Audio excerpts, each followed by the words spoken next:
Well, hello, good evening, and welcome to the program. This is Daily Politics on Trust TV. I'm Abdullahi Ahmed. Tonight on the program, the growing concerns over human rights protection in Nigeria is back in the news again.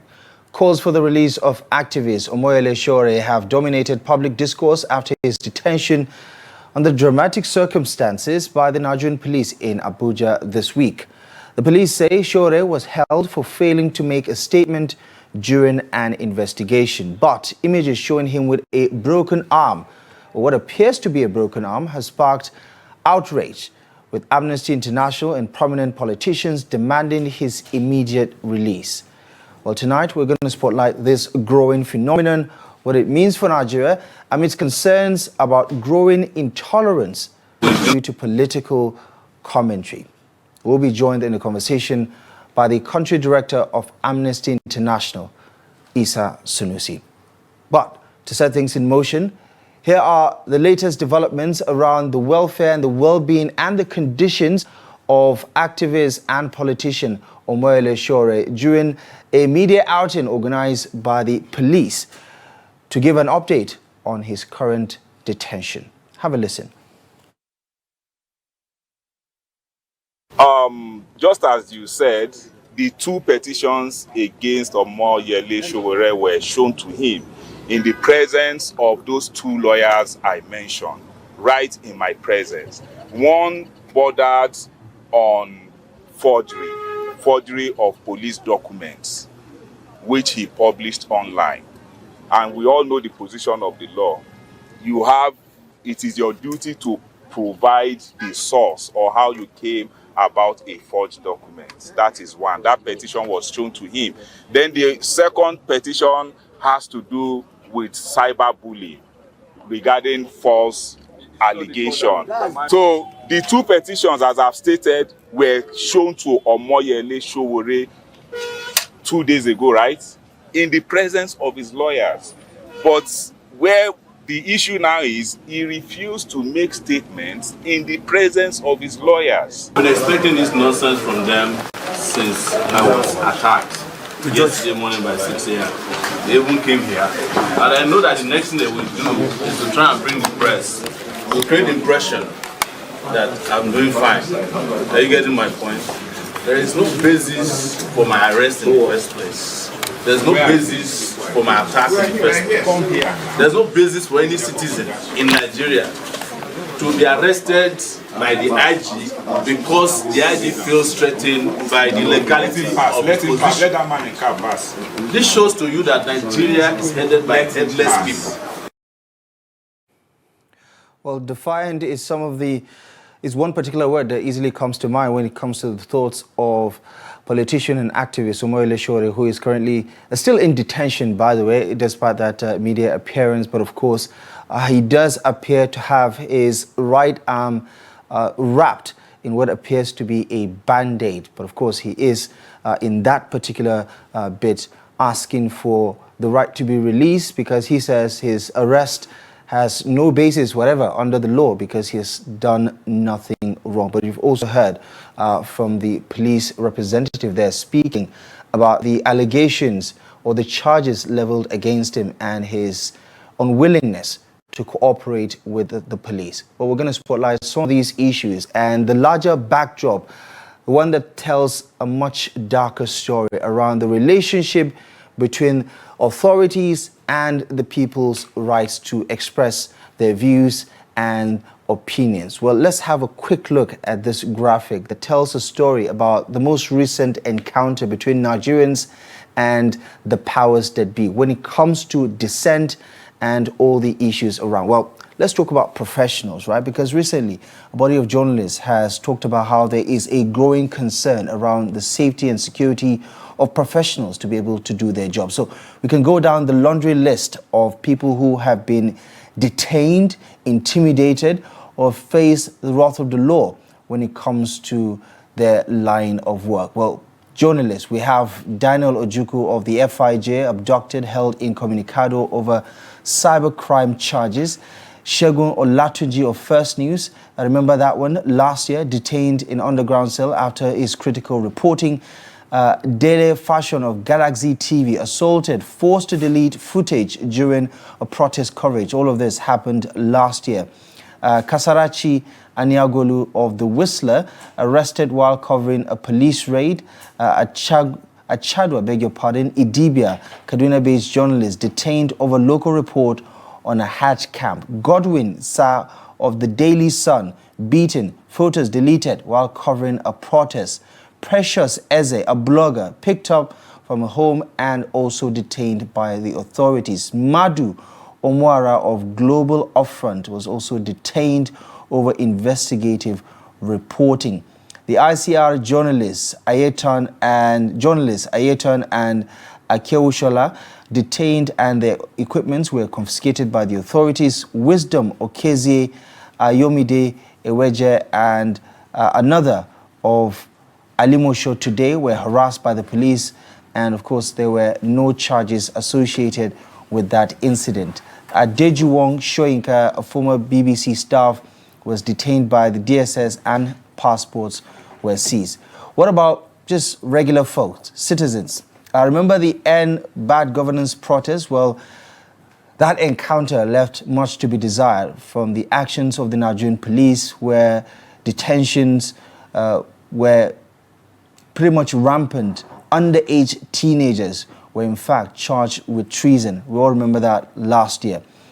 General civil society voices were also being harassed, so to say, using the Cybercrime Act. But the most latest one, obviously, politician and activist Omoyele Sowore detained, allegedly tortured by the police, which is the crux of the most recent conversation we're having today. And the list goes on. It also includes other political figures like Senator Natasha Pote-Oduang, who has also been categorized in this particular field. Well, this, of course, sets or paints a bleak picture around what is happening in Nigeria's political scene. But more importantly, is a tale of the protection of human rights and certain liberties and the use of the Cybercrime Act to go against Nigerians depending on certain political views. Let's bring in our guest, Country Director of Amnesty International, Issa Sanusi, join us for tonight's conversation. Thank you so much for joining us on the program. It's good to see you. Thank you so much for having me. I appreciate you very much for stopping by. Yes. For those who are asking, why is this an issue? What do you say to them about how important this conversation is? Well, this conversation is very important because we are a democracy. And you know, the fundamental thing about democracy is freedom. So without freedom, without a respect for the rule of law, without giving everyone the opportunity to enjoy the due process law, legal system that is not biased, no discrimination, is very important. And the most important thing is for us to understand that protecting the civic space, is very important to the existence of democracy, and that is why we have to keep talking about this. There is no way you can have a democracy where somebody will just be picked up for criticizing the government or people in power. That is not democracy, that is something else.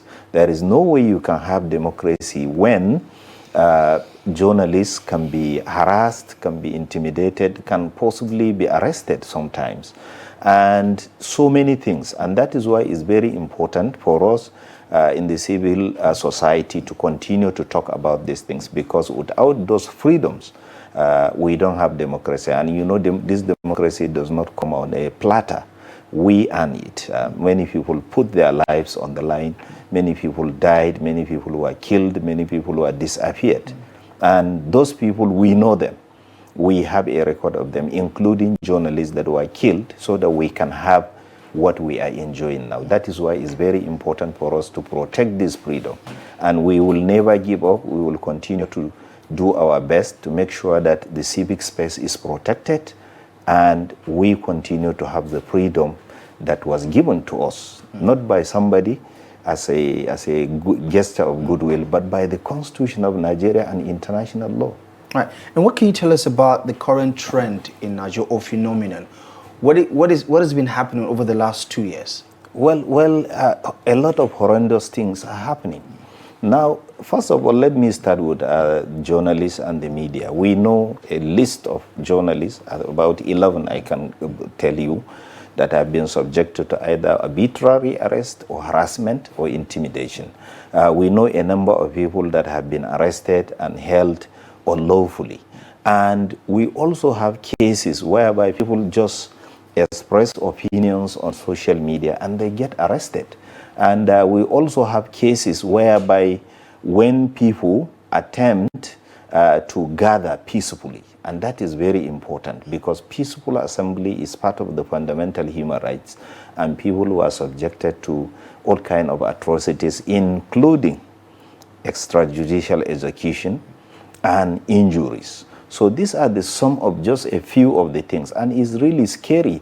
We never expected that democracy can create a situation whereby somebody or some of these things will happen. It's unbelievable for us to see these things happening in a democracy. These are the hallmarks of dictatorship, authoritarianism, and all kinds of rules that have no regard for the will of the people. And that is why at Amnesty International, we don't even subscribe to the idea of any ideological system, because we always held the belief that democracy can produce a dictator, can produce an authoritarian, and that is what is possible anywhere. And we have seen those trends, and I hope we will not go further the bottom of the pit. And are you directly saying that the system is gradually becoming autocratic? Definitely, definitely. We have a study of authoritarianism and autocratic tendencies, and we are seeing the trend. The arrest and the atrocities Omoyele Sowore was subjected to this week is one of them. And these things are done in an autocracy so that even if you have the zeal, the commitment to commit yourself to activism, you will be scared, because you can see that Sowore, who has been protecting democracy, fighting for human rights as far back as 1990s. Look at the kind of humiliation and intimidation and ill treatment he was subjected to. So in autocracies, what they do is to use somebody as an example so that they can discourage you, and that discouragement means silencing people so that people will continue to live in subjugation, and they could not even express their views on things affecting their lives. And obviously, as you pointed out earlier, we're seeing them happen at the federal and at the state level. Is it your view that this trend is being copied or replicated at the state level in such a way that the body language at the federal is sending the wrong signals to state governors, for instance? Case in point, what has happened in Sokoto State, and now in Kebbi, we actually have a report that we will lead to, where ordinary citizens can't actually speak truth to power anymore without the fear of being intimidated or harassed. Well, to be honest, based on our own analysis, because we follow these things, to be honest, these states are horrendous. Some of the things done by governors have never happened at the federal level. The federal level may have some semblance of respect to some extent, certain extent. But what is happening in the state is very, very disturbing. We have a situation whereby in a state, you cannot criticize the governor. Even no matter how sweet your words are, you cannot criticize the governor, because the governor considers himself the lord of the manor. He considers himself like an emperor.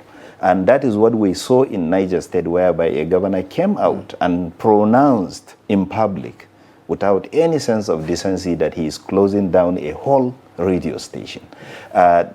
This kind of things never or may not happen at the federal level. That is why we have to pay attention to the states, because the states are becoming, draconian, very scary, to the extent that people are disappeared. In some states, we had about terrible things happening in Kebbi State. Look at what is happening in Sokoto State, where a young lady who criticized the governor is now being subjected to a lot of atrocities, including a sham trial based on bogus charges.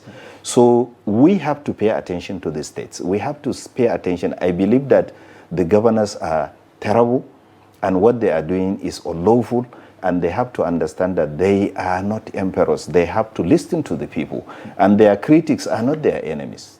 And is this something that we have to worry about because of the sheer scale of it, or do you feel it's something isolated to a couple of states? Well, it's really general. We have to be concerned because, as you said, of the sheer scale. It's really scary. It's not only in one state, it's not only in the north, it's not only in the south, it's not only in the... It is general problem. I believe that we should have an honest conversation with the governors. If they have a very poor understanding of human rights, we have to make them understand it. If they don't understand freedom of expression, we have to tell them. And I believe that the Governors Forum, which I believe is the formal group of association of governors, they should invest in making their members to understand that they are not emirs, they are not obas, they are not chiefs. They are elected, and the people that elected them have the right to criticize them. I think where we are going now is a dangerous direction in terms of human rights, freedom of expression, freedom of assembly, freedom of association. We have a situation that in some states, if you disagree with the governor, the next day they will mark your house and demolish it. We have a situation in some states that people have to flee their states. They cannot go back.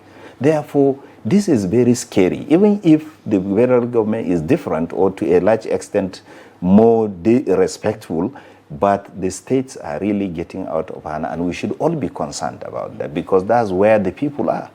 What does this say about the institutions of the state, like the police, the DSS, for instance, because they are the quote-unquote perpetrators of some of these acts that we're talking about here? What does this say about them and the political influence that possibly drives some of their decisions? Well, I believe that, our security agencies are still living in the, in the past, so to say. I think they also have to come out of their past and understand that we have a democratic free society. What we have in many cases is a situation whereby the police are in the pocket of the governor. The DSS are in the pocket of the governor. So the moment you disagree with him, even though, when it comes to protecting the people, the governor will say, well, I am not the one in charge of security. The security is federal. But when it comes to suppressing freedom, the police will be used, and the governor has the power to ask them. Like in Niger State, if you listen to what the governor was saying or his press secretary said, there was a mention of ordering the police to effect or to implement the order of the governor about the radio station. What does police have to do with a radio station?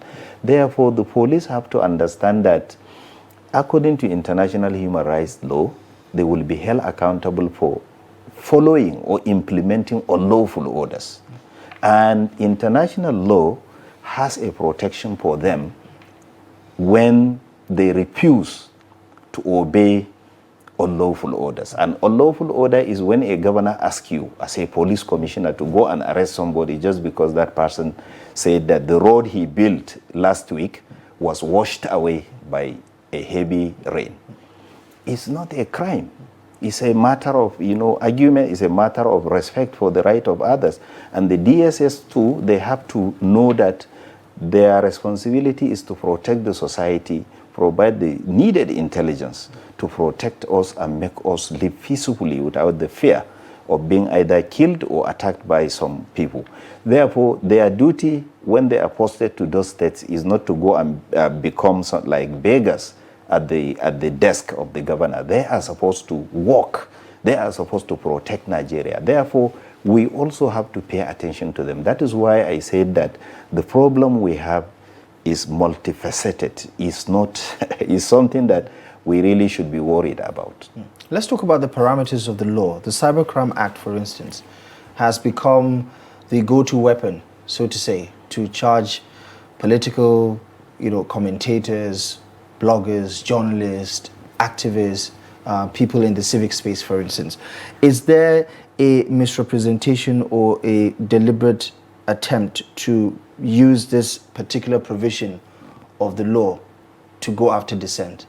Well, Cyber Crimes Act, if you recall very well, it is a form of draconian piece of legislation that was given a very good name. Cyber Crimes Act, when you look at the name itself, says something good.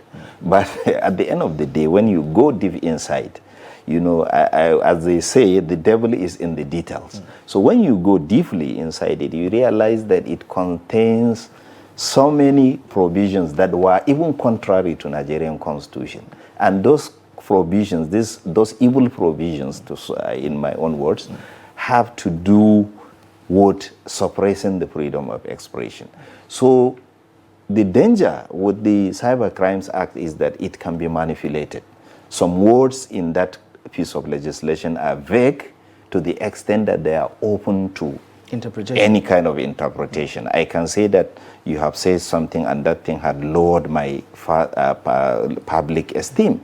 So who determines what is your public esteem? So those are the kind of things. That is why we have been campaigning right from the beginning that that law has to be either reshaped, some terrible provisions completely removed, not rewarded.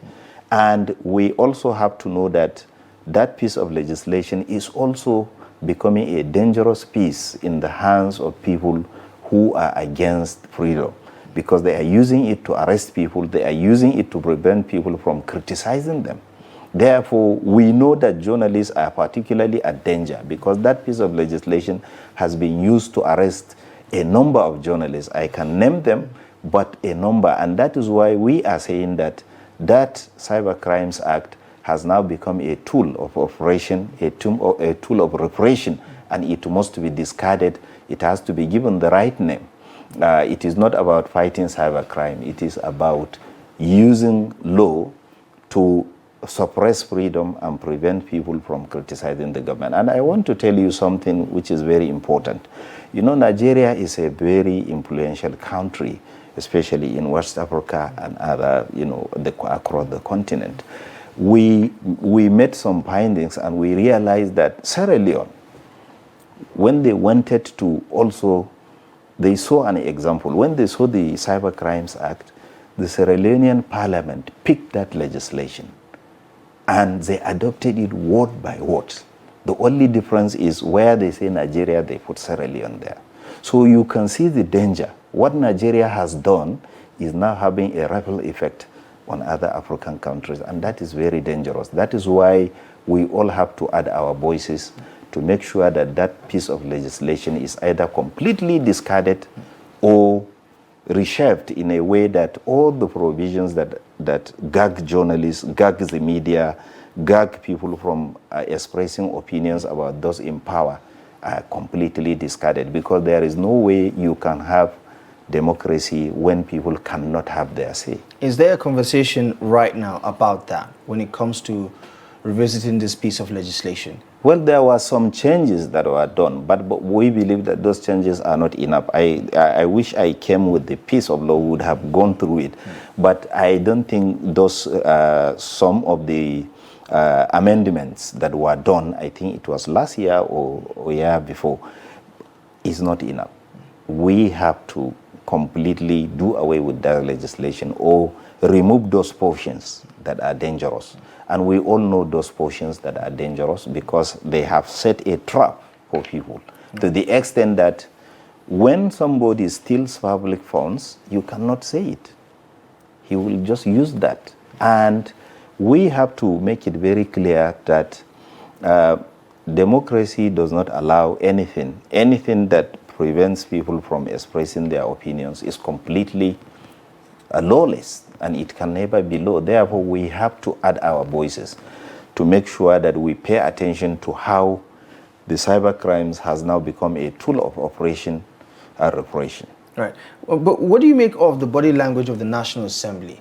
Because they have also come under heavy criticism over the past couple of years. I remember the Singaporean law they tried to adopt when it comes to regulating social media, for instance. Yes. Do you think our representatives are on the side of civil society and the rest of the country that is saying, listen, you can't take away our freedoms when it comes to, you know, certain liberties?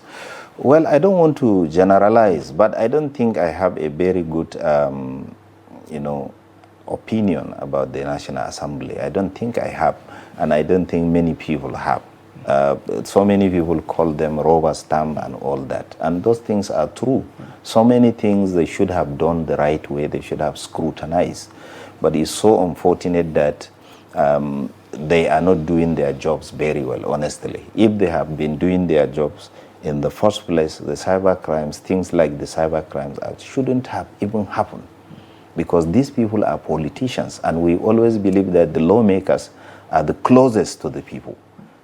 So where were they when all these things were done? Where are the legislative research capacities when they allow these things to pass? So I don't have any confidence in the National Assembly.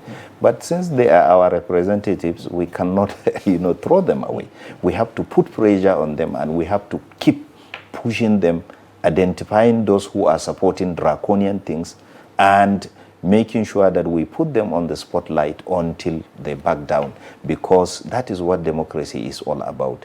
And we have to continue to tell them where they are wrong and where they are right.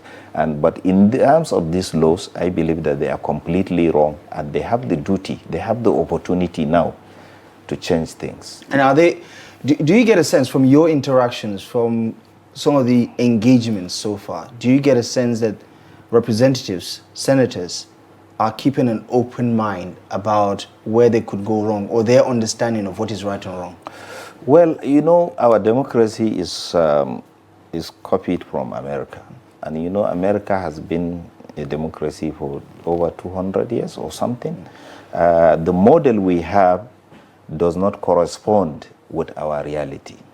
In advanced democracies, a lawmaker listens to the people. He sets aside time to listen to the people. And people can tell him, okay, I have concern. You can write your legislator and tell him, okay, I have concern about Cyber Crimes Act. I want you to push for a change, and so on and so forth. But the relationship between the people and their representatives in our country is completely different. People believe that when you become a senator, when you become a House of Reps member, you are supposed to provide them with money for naming ceremonies and all that. So the conversation between us and our lawmakers is entirely different, but we can change things. But that reality, that economic reality that reduce people to almost beggars, we can change it. And we have to keep on trying to make life better so that people will focus on the most important things. You don't just go to your lawmaker or you call him on phone and then he is already scared because he was thinking you are going to ask him for money for naming ceremony or paying your children's school fees. We have to keep trying to change this country, and that is why we need a very free civic space where we see something wrong, we have activists, we have civil society organizations that will say this is wrong and it has to be changed. All right, let's head over to Kebbi for a case in point where social commentary can get people in trouble. It's a case of someone who put something online, and now this particular case is in the courts. Let's have a listen to what is actually happening regarding freedom of expression and how much of a limitation currently exists and what some citizens have to deal with as far as repercussions for their expression, which might not necessarily augur well with the people in power. All the offenses for which our client is alleged to have committed are bailable offenses under our law. Section 177 of the ACGL of Kebbi State is very clear that any offense that carries a punishment of not less than mandatory, less than 3 years, shall be bailable by the word shall, that ordinarily he should be released on bail. Well, today, the counsel for the Ministry of Justice was before this honorable court, and they have sought for an adjournment. It has been adjourned to Tuesday. It's a case that's still ongoing, but something that drives home the point about limited liberties, or in fact the overbearing approach to delivering justice when it comes to the people in power, whether it's the political figures or the authorities involved, as the case may be. Let's talk about the third arm of government, right? The judiciary itself. Some people have also pointed accusing fingers at the judiciary playing along. How fair or impartial have the courts been when cases like this go to them for arbitration? Well, in the judiciary, we all know that corruption is widespread in Nigeria. No sector is free. And but we should all be, you know, as the saying goes, we should all be more worried when the judiciary is the corrupt one. There was even an idea, I don't know from who, that says that, you know, in a society, the society can survive, can thrive, even if there is corruption in the executive, in the legislature. But when there is corruption in the judiciary, you are dead already. You are finished completely. So that is why we all have to be concerned. There are widespread allegations of corruption, you know, in the judiciary. And our investigation on some human rights cases and freedom of expression cases show that. There was even an instance we had whereby a magistrate, you know, ordered the arrest of somebody and remanding that person, and he just disappeared. That is corruption. And we had so many of similar cases. We have so many cases, but there are judges who are very, very firm, and we know them, and we always see them. Therefore, that is why it's very, very difficult to generalize. The judiciary, of course, has to be above the board, and we all know, you know, that they depend on the executive for their funding, and that is a string, even though they said that they are trying to give them, is it financial autonomy? Right. I don't know how that will work. I don't think it will work, but that is a string on the neck of the judiciary.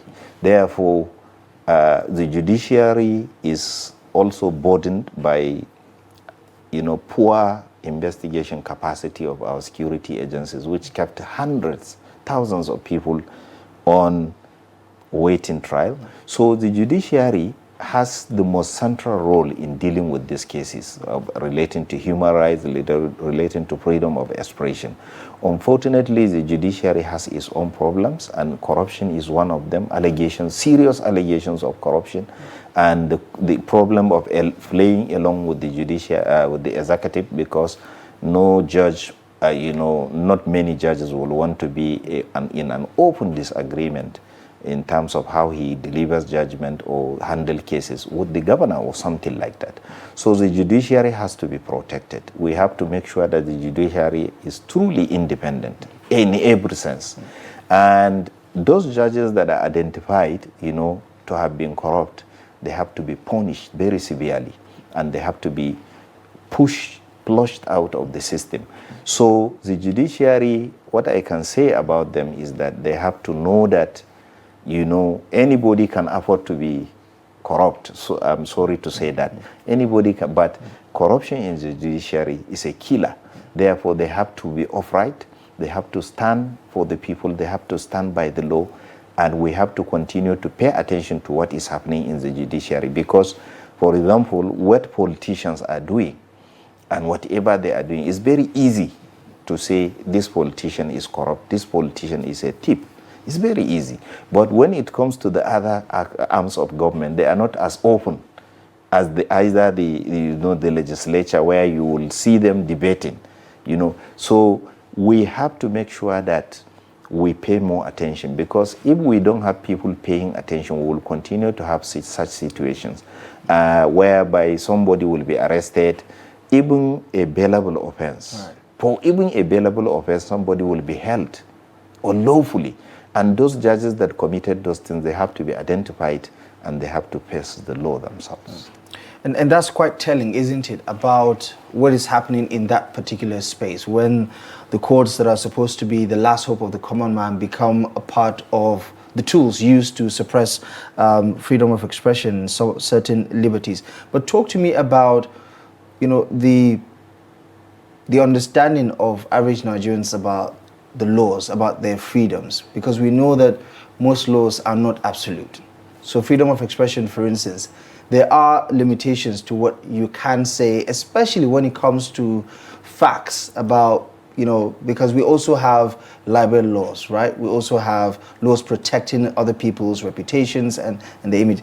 Do you think there's also a sense of abuse on the part of some people who cry foul about the authorities or other individuals going after them when they say certain things or post certain things? Are all these cases of alleged human rights abuse, meeting all the necessary criteria, or are others, in a different category? Yes. So thank you. So the thing about freedom of expression is that you can't tell people what to say.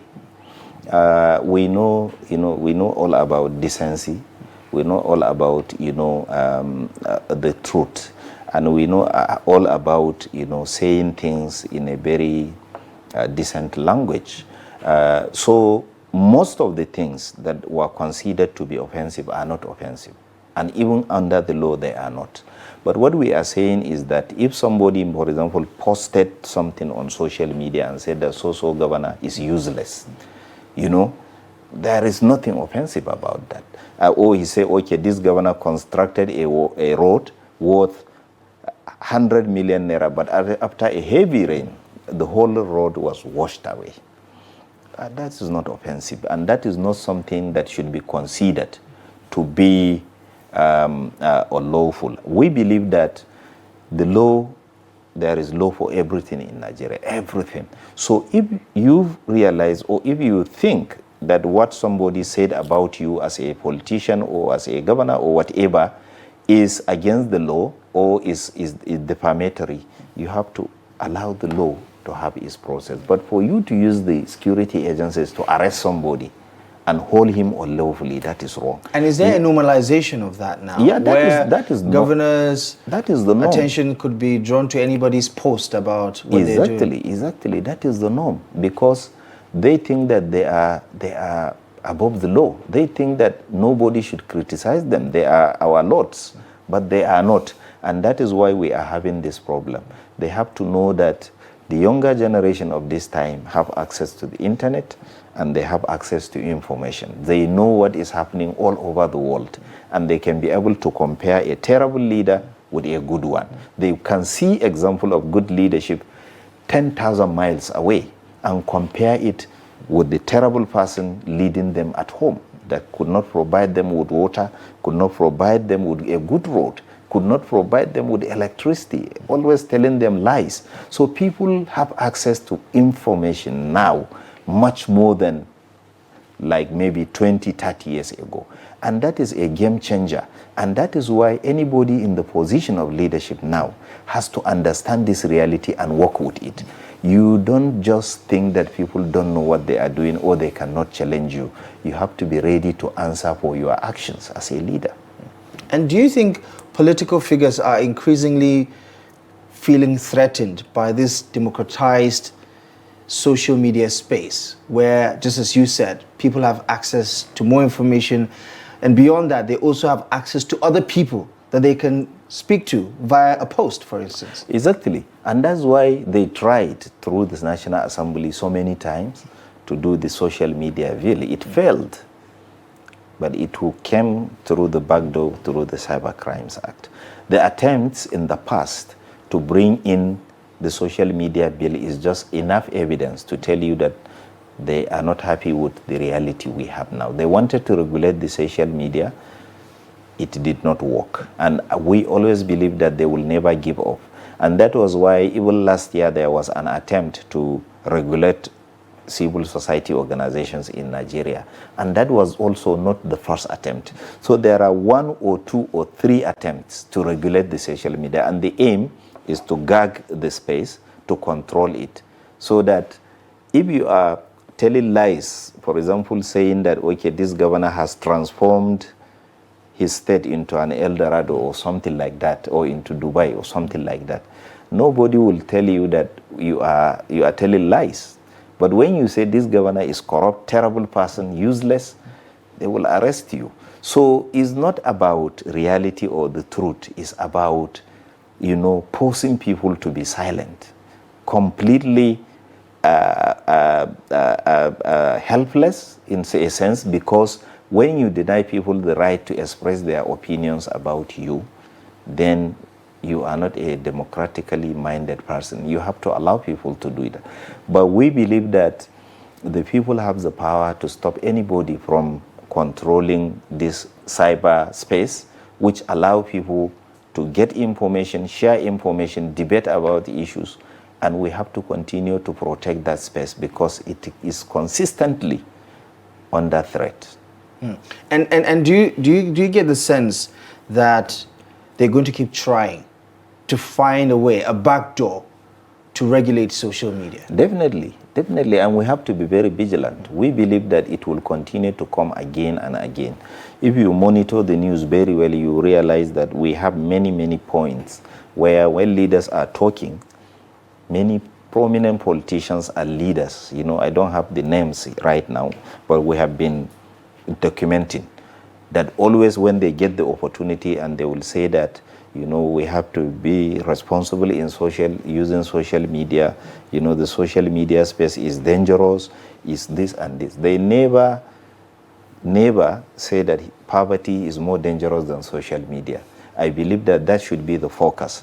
When you provide, you know, you do the right thing, you use public funds for the right reason, the society will be better. People will be more informed and not susceptible to being manipulated. And they can be able to make independent judgments about things. But they are always making statements, conjectures, innuendos, and many other things just to show that they are not happy with social media. And that is why we believe that they are not giving up. And we will also not giving up about fighting to protect that space. And talk to me about the numbers. What does the numbers say? What does the data tell us? Are things getting worse? What is your understanding? Well, I don't think we can say that things are getting better. I don't think that there is a difference between this government and the previous one. But I don't think things are getting better. The previous government jailed Sowore, in 2019. And we are in 2015. He was... 2025. In 2025, and his hand was broken.